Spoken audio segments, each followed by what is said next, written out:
എന്നേശുതൻ വിലതീര സ്നേഹമാർക്കു വർണ്ണിക്കാം. തന്നന്തിക ജപമായതറിഞ്ഞോർക്കു താൻ സദം.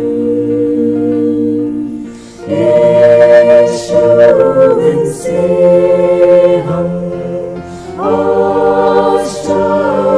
സ്നേഹം, യേശുവിൻ സ്നേഹം, ആശ്ചര്യ സ്നേഹമേ. പാപിയെന്നുടെ ദോഷത്തെ തീർത്താമോദം നൽകി. പാപാന്തശക്തിയെ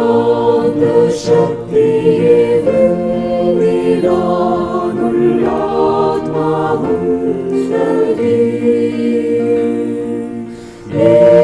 യേശുവിൻ സ്നേഹം,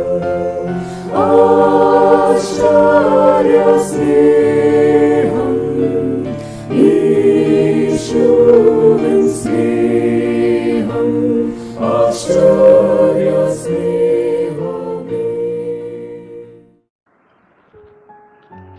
വായിക്കുവാൻ ഉദ്ദേശിക്കുന്ന വിശുദ്ധ വേദപുസ്തകം പുറപ്പാട് പുസ്തകം 16 അധ്യായം 1 മുതൽ 36 വരെയുള്ള ദൈവവചനങ്ങൾ കേൾക്കും. അവർ ഏലീമിൽ നിന്ന് യാത്ര പുറപ്പെട്ടു. ഇസ്രായേൽ മക്കൾ മിസ്രയീം ദേശത്ത് നിന്ന് പുറപ്പെട്ട 2-ാം മാസം 15-ാം തീയതി അവരുടെ സംഘമൊക്കെയും ഏലീമിനും സീനായിക്കും മധ്യേ ഉള്ള സീൻ മരുഭൂമിയിൽ വന്നു. ആ മരുഭൂമിയിൽ വെച്ച് ഇസ്രായേൽ മക്കളുടെ സംഘമൊക്കെയും മോശയ്ക്കും അഹരോനും വിരോധമായി പിറുപിറുത്തു. ഇസ്രായേൽ മക്കൾ അവരോട്, ഞങ്ങൾ ഇറച്ചിക്കലങ്ങളുടെ അടുത്തിരിക്കുകയും തൃപ്തിയാവണ്ണം ഭക്ഷണം കഴിക്കുകയും ചെയ്ത മിസ്രയീം ദേശത്ത് വെച്ച് യഹോവയുടെ കയ്യാൽ മരിച്ചിരുന്നു എങ്കിൽ കൊള്ളായിരുന്നു. നിങ്ങൾ ഈ സംഘത്തെ മുഴുവനും പട്ടിണിയിട്ട് കൊല്ലുവാൻ ഈ മരുഭൂമിയിലേക്ക് കൂട്ടിക്കൊണ്ടുവന്നിരിക്കുന്നു എന്ന് പറഞ്ഞു. അപ്പോൾ യഹോവ മോശയോട്, ഞാൻ നിങ്ങൾക്ക് ആകാശത്ത് നിന്ന് അപ്പം വർഷിപ്പിക്കും. ജനം എന്റെ ന്യായപ്രമാണം അനുസരിക്കുമോ ഇല്ലയോ എന്ന് ഞാൻ അവരെ പരീക്ഷിക്കേണ്ടതിന് അവർ പുറപ്പെട്ടു ഓരോ ദിവസത്തേക്ക് വേണ്ടത് അന്നന്ന് പെറുക്കിക്കൊള്ളണം. എന്നാൽ 6-ാം ദിവസം അവർ കൊണ്ടുവരുന്നത് ഒരുക്കുമ്പോൾ ദിവസം പ്രതി പെറുക്കുന്നതിന്റെ ഇരട്ടി കാണും എന്ന് അരുളിച്ചെയ്തു. മോശയും അഹരോനും മിസ്രയേൽ മക്കളോട് ഒക്കെയും, നിങ്ങളെ മിസ്രയീം ദേശത്ത് നിന്ന് കൊണ്ടുവന്നത് യഹോവ തന്നെ എന്ന് ഇന്ന് വൈകുന്നേരം നിങ്ങൾ അറിയും. പ്രഭാതകാലത്ത് നിങ്ങൾ യഹോവയുടെ തേജസ് കാണും. യഹോവയുടെ നേരെയുള്ള നിങ്ങളുടെ പിറുപിറുപ്പ് അവൻ കേട്ടിരിക്കുന്നു. നിങ്ങൾ ഞങ്ങളുടെ നേരെ പിറുപിറുക്കുവാൻ ഞങ്ങൾ എന്തുള്ളൂ എന്ന് പറഞ്ഞു. മോശ പിന്നെയും, യഹോവ നിങ്ങൾക്ക് തിന്നുവാൻ വൈകുന്നേരത്ത് മാംസവും പ്രഭാതകാലത്ത് തൃപ്തിയാവണ്ണം അപ്പവും തരുമ്പോൾ നിങ്ങൾ അറിയും. യഹോവയുടെ നേരെ നിങ്ങൾ പിറുപിറുക്കുന്നത് അവൻ കേൾക്കുന്നു. ഞങ്ങൾ എന്തുള്ളൂ? നിങ്ങളുടെ പിറുപിറുപ്പ് ഞങ്ങളുടെ നേരെയല്ല, യഹോവയുടെ നേരെ എത്രയെന്ന് പറഞ്ഞു. അഹരോനോട് മോശ, യഹോവയുടെ മുമ്പാകെ അടുത്തു വരുവിൻ, അവൻ നിങ്ങളുടെ പിറുപിറുപ്പ് കേട്ടിരിക്കുന്നു എന്ന് ഇസ്രായേൽ മക്കളുടെ സർവ്വസംഘത്തോടും പറക എന്ന് പറഞ്ഞു. അഹരോൻ ഇസ്രായേൽ മക്കളുടെ സർവ്വസംഘത്തോടും സംസാരിക്കുമ്പോൾ അവർ മരുഭൂമിക്ക് നേരെ തിരിഞ്ഞു നോക്കി. യഹോവയുടെ തേജസ് മേഘത്തിൽ വെളിപ്പെട്ടിരിക്കുന്നത് കണ്ടു. യഹോവ മോശയോട്, ഇസ്രായേൽ മക്കളുടെ പിറുപിറുപ്പ് ഞാൻ കേട്ടിരിക്കുന്നു. നീ അവരോട് സംസാരിച്ച്, നിങ്ങൾ വൈകുന്നേരത്ത് മാംസം തിന്നും, പ്രഭാതകാലത്ത് അപ്പം കൊണ്ട് തൃപ്തരാകും. ഞാൻ നിങ്ങളുടെ ദൈവമായ യഹോവയാവുന്നു എന്ന് നിങ്ങൾ അറിയും എന്ന് പറക എന്ന് കൽപ്പിച്ചു. വൈകുന്നേരം കാടകൾ വന്ന് പാളയത്തെ മൂടി. പ്രഭാതകാലത്ത് പാളയത്തിന്റെ ചുറ്റും മഞ്ഞ് വീണുകിടന്ന മഞ്ഞ് മാറിയ ശേഷം മരുഭൂമിയിൽ എല്ലായിടവും ചെതുമ്പലിന്റെ മാതിരിയിൽ ഒരു നേരിയ വസ്തു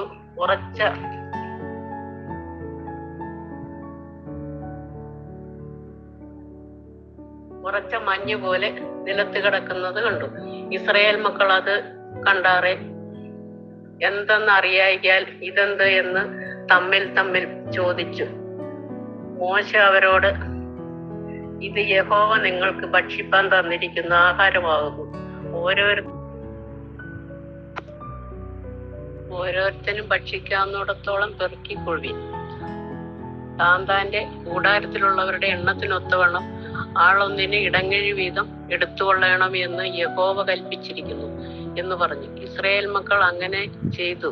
ചിലർ ഏറെയും ചിലർ കുറയും പെറുക്കി ഇടങ്ങഴി കൊണ്ട് അളന്നപ്പോൾ ഏറെ പെറുക്കിയവന് ഏറെയും കുറെ പെറുക്കിയവന് കുറവും കണ്ടില്ല. ഓരോരുത്തൻ താന്താന് ഭക്ഷിക്കാവുന്നിടത്തോളം പെറുക്കിയിരിക്കുന്നു. പിറ്റന്നാളത്തേക്ക് ആരും ഒട്ടും ശേഷിപ്പിക്കരുതെന്ന് മോശ പറഞ്ഞു. എങ്കിലും ചിലർ മോശയെ അനുസരിക്കാതെ പിറ്റന്നാളത്തേക്ക് കുറെ ശേഷിപ്പിച്ചു. അത് കൃമിച്ച് നാറി. മോശ അവരോട് കോപിച്ചു. അവർ രാവിലെ തോറും അവനവന് ഭക്ഷിക്കാവുന്നിടത്തോളം പെറുക്കും. വെയിൽ മൂക്കുമ്പോൾ അത് ഉരുകിപ്പോവും. എന്നാൽ 6-ാം ദിവസം അവർ ആളൊന്നിന് ഇടങ്ങഴി വീതം ഇരട്ടി ആഹാരം ശേഖരിച്ചു. അപ്പോൾ സംഘപ്രമാണികൾ എല്ലാവരും വന്ന് മോശയോട് അറിയിച്ചു. അവൻ അവരോട്, അത് യഹോവ കൽപ്പിച്ചത് തന്നെ. നാളെ സ്വസ്ഥതയാകുന്നു. യഹോവയ്ക്ക് വിശുദ്ധമായുള്ള ശബത്ത്. ചുടുവാനുള്ളത് ചുടുവിൻ, പാകം ചെയ്യുവാനുള്ളത് പാകം ചെയ്യുവിൻ. ശേഷിക്കുന്നതൊക്കെയും നാളത്തേക്ക് സൂക്ഷിച്ചു വെപ്പിൻ. മോശ കൽപ്പിച്ചതുപോലെ അവർ അത് പിറ്റേന്നാളത്തേക്ക് സൂക്ഷിച്ചു വെച്ചു. അത് നാറിപ്പോയില്ല, ക്രമിച്ചതുമില്ല. അപ്പോൾ മോശ പറഞ്ഞത്, ഇത് ഇന്ന് ഭക്ഷിപ്പീൻ. ഇന്ന് യഹോവയുടെ ശബത്താകുന്നു. ഇന്ന് അത് വെളിയിൽ കാണുകയില്ല. 6 ദിവസം നിങ്ങൾ അത് പെറുക്കണം. ശബത്തായ 7-ാം ദിവസത്തിലോ അത് ഉണ്ടാകുകയില്ല. എന്നാൽ 7-ാം ദിവസം ജനത്തിൽ ചിലർ പെറുക്കുവാൻ പോയാറെ കണ്ടില്ല. അപ്പോൾ യഹോവ മോശയോട്, എന്റെ കൽപ്പനകളും ന്യായപ്രമാണങ്ങളും പ്രമാണിപ്പാൻ നിങ്ങൾക്ക് എത്രത്തോളം മനസ്സില്ലാതിരിക്കും. നോക്കുവിൻ, യഹോവ നിങ്ങൾക്ക് ശബത്ത് തന്നിരിക്കുന്നു. അതുകൊണ്ട് ആരും 6-ാം ദിവസം അവൻ നിങ്ങൾക്ക് 2 ദിവസത്തേക്കുള്ള ആഹാരം തരുന്നു. നിങ്ങൾ താങ്കളുടെ സ്ഥലത്ത് ഇരിപ്പിൻ. 7-ാം ദിവസം ആരും തന്റെ സ്ഥലത്ത് നിന്ന് പുറപ്പെടരുത് എന്ന് കൽപ്പിച്ചു. അങ്ങനെ ജനം 7-ാം ദിവസം സ്വസ്ഥമായിരുന്നു. ഇസ്രായേല്യർ ആ സാധനത്തിന് മന്ന എന്ന് പേരിട്ടു. അത് കൊത്തമ്പാലരി പോലെയും വെള്ള നിറമുള്ളതും തേൻ കൂട്ടിയ ദോശയോടൊത്ത രുചിയുള്ളതും ആയിരുന്നു.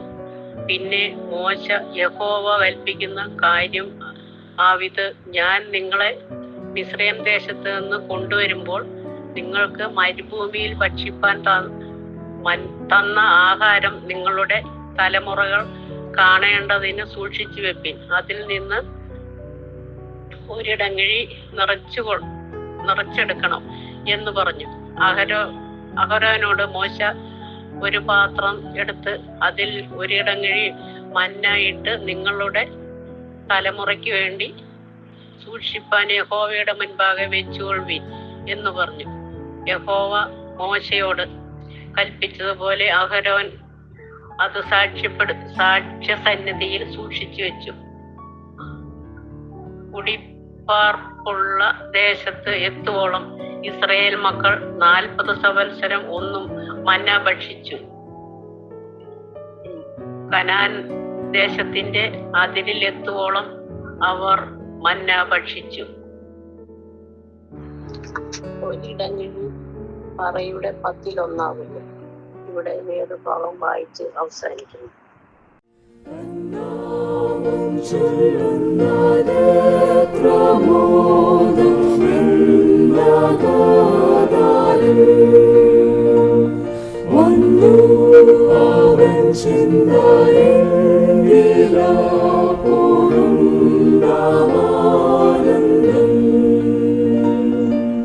Yeshua സ്നേഹം